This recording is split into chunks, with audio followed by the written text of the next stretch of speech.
நீங்கள் பார்த்து கொண்டிருப்பது உங்கள் RSKV யூடியூப் சேனல்.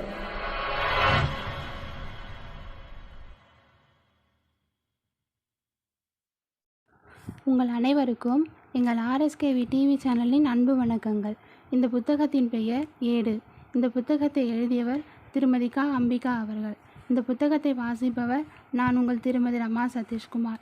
இந்த ஆடியோவை உங்களுக்கு வழங்குவது உங்கள் RSKV டிவி சேனல்.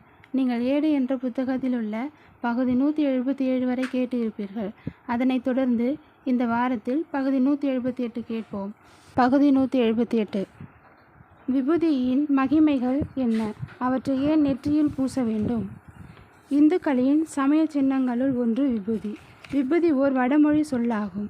தமிழில் திருநீறு என அழைக்கப்படுகிறது. மனிதன் குடிசையில் வாழ்ந்தாலும் மாடி மேல் மாடி கட்டி வாழ்ந்தாலும் இறுதியில் மனிதன் ஒரு பிடி சாம்பல் தான் என்ற உலகத்தின் நிலையற்ற தன்மையை உணர்த்தவும் தான் விபூதியை அளிக்கிறோம்.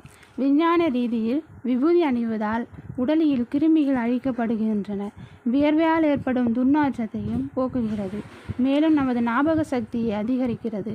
குளித்தவுடன் திருநீர் அணிவதால் தலையில் உள்ள நீர்க்கட்டு அகல்கிறது.